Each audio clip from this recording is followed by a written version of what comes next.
Saya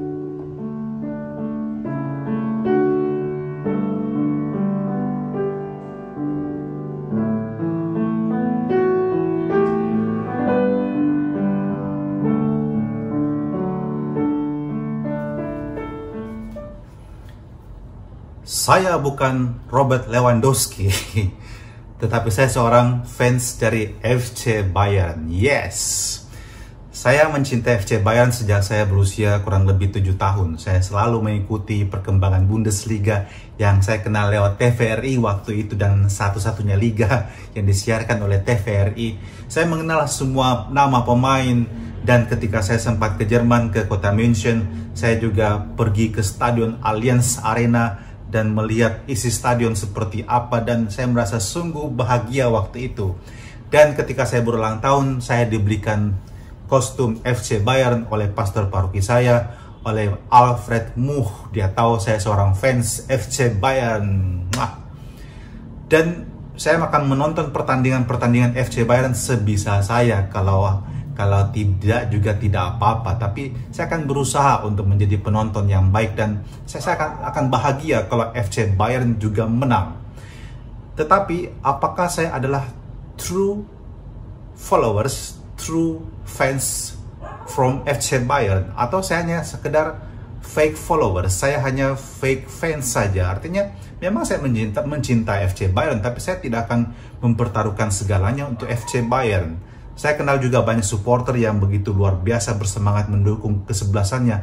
Dia akan menangis kalau kesebelasannya kalah. Dia akan mabuk-mabukan kalau kesebelasannya menang. Oh, I'm not a type from such as fans.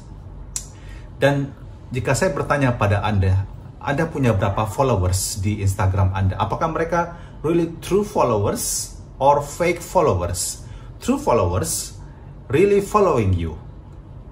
Mereka akan menonton videomu, mereka akan menyukainya, mereka akan like, kemudian memberikan komen. Mereka adalah really following you, true followers.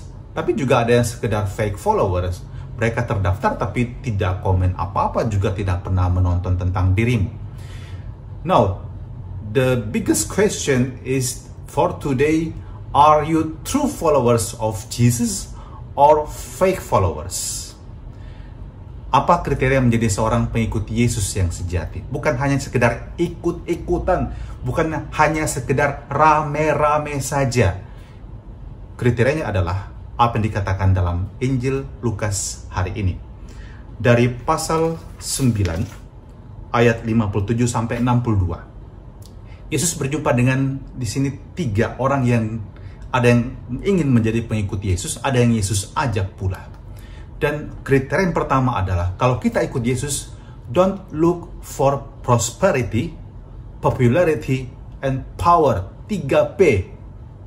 Kemakmuran, popularitas, dan kekuasaan. Mengikuti Yesus tidak ada jaminan tentang Anda akan jadi orang yang kaya, atau sukses, atau terkenal. Jika itu motivasi Anda salah mengikuti Yesus. Dan banyak orang berpindah-pindah dari satu tempat ke tempat yang lain, dari satu gereja ke gereja lain, hanya untuk mencari kesuksesan, popularitas, dan kekuasaan. Dan mereka akan selalu kecewa. Kenapa? Karena Yesus tidak pernah menjanjikan itu kepada para pengikutnya. Yesus katakan, serigala mempunyai liang, burung mempunyai sarang, tetapi anak manusia tidak mempunyai tempat untuk meletakkan kepalanya. Segala sesuatu yang bersifat dan berbau kemakmuran duniawi, kekuasaan duniawi, itu tidak dijanjikan oleh Yesus. Kalau Anda terberkati hidupnya, puji Tuhan, bersyukurlah. Tapi jangan ikut Yesus hanya untuk mencari itu semua. Anda menipu diri Anda sendiri.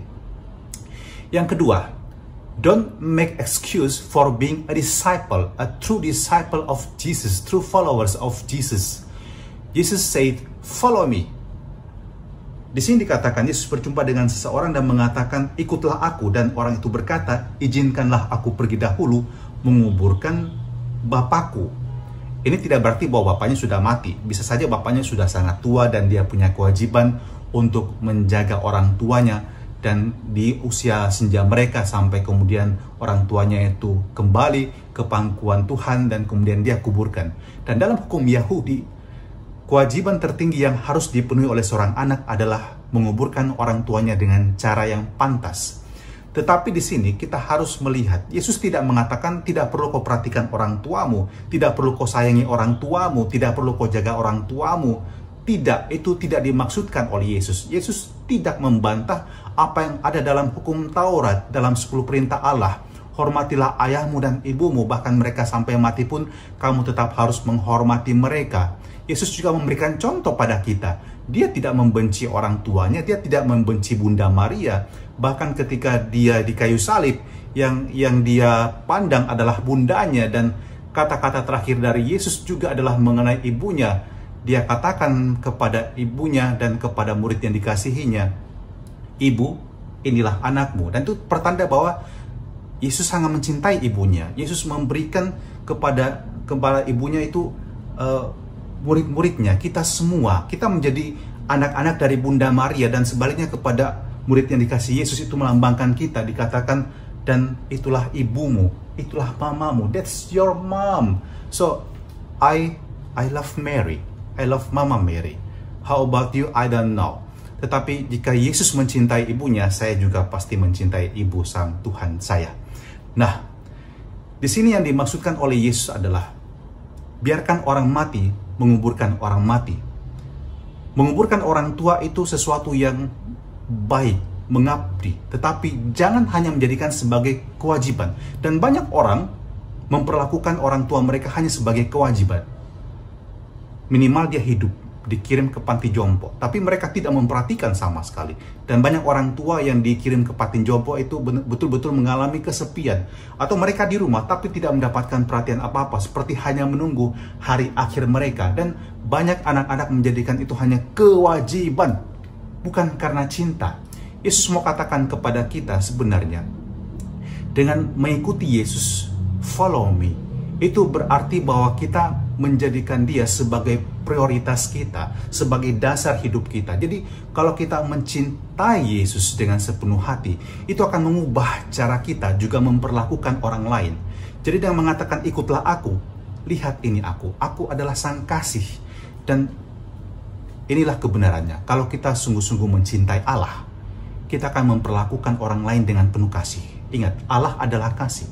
Dan Rasul Yohanes dalam suratnya mengatakan, tidak mungkin keduanya bertentangan. Kalau Anda mengasihi Allah, Anda juga pasti mengasihi sesama. Kalau Anda mengatakan Anda mengasihi Allah dan membenci sesama, Anda adalah seorang pendusta. Dan sama, kalau Anda mengatakan Anda mencintai Allah dan mengabaikan orang tuamu, kamu juga adalah pendusta. Yesus ingin kalau kamu ikut dia dengan sepenuh hati. Dan itu yang pertama-tama harus kamu lakukan. Kamu ikuti dia, kamu jadikan inspirasi hidupmu, dan kemudian kamu hidup dari dia, kamu pasti akan mengasihi sesamamu, termasuk orang tuamu. Yang ketiga, following Jesus is your own decision, bukan karena ikut-ikutan. Yesus berjumpa dengan orang yang mengatakan, Tuhan, aku akan mengikuti engkau, tapi izinkanlah aku pamitan dahulu dengan keluargaku. No. Ikut Yesus adalah keputusan awalmu. You know why, and you know how I live with it, with your belief, and I know my destiny. Saya tahu apa yang saya tuju, mengapa saya ikuti Yesus. Dan Yesus mengambil perumpamaan yang sangat indah dari dunia pertanian. Kalau orang membajak, yang paling penting adalah titik awalnya, di mana dia memulai itu, dan kemudian dia tahu titik akhirnya kemana. Dan dia sepanjang membajak tidak boleh menoleh ke belakang. Kenapa? Karena bisa terjadi bahwa kemudian dengan menoleh ke belakang, arahnya akan berubah. Dia akan mengubah alur yang seharusnya ada. Dan itu tidak baik sama sekali, lahan pertanian dengan alur yang berbelok-belok. Nah, dengan demikian Yesus mengatakan, engkau harus fokus kepada Yesus. Dialah yang harus kamu ikuti, bukan keinginanmu lagi, bukan keinginan orang lain. Dan kalau kamu menjalani sesuatu atas keinginanmu, kamu dengan penuh semangat, penuh cinta, dan penuh pengabdian akan melakukan itu. True followers against my own ego. Menjadi pengikut yang sejati itu kerap kali harus berhadapan dengan ego kita sendiri. Kita kadang-kadang ingin mencari namanya kesuksesan, kekayaan. Kita mencari juga di balik semua itu sesuatu yang sifatnya duniawi. Tetapi Yesus inginkan bahwa ketika kita ikut dia, dialah yang menjadi basis, nafas, spirit dan juga mentor. How I live, how I love others, itu didasarkan Yesus yang hidup di dalam aku. And look at me. Saya bukan hanya penggemar FC Bayern. Saya adalah fans dari SMA Katolik Raja Wali. And see, love, joyful, and service. Jika Anda mencintai SMA Katolik Raja Wali, akan hidup dari cinta ini.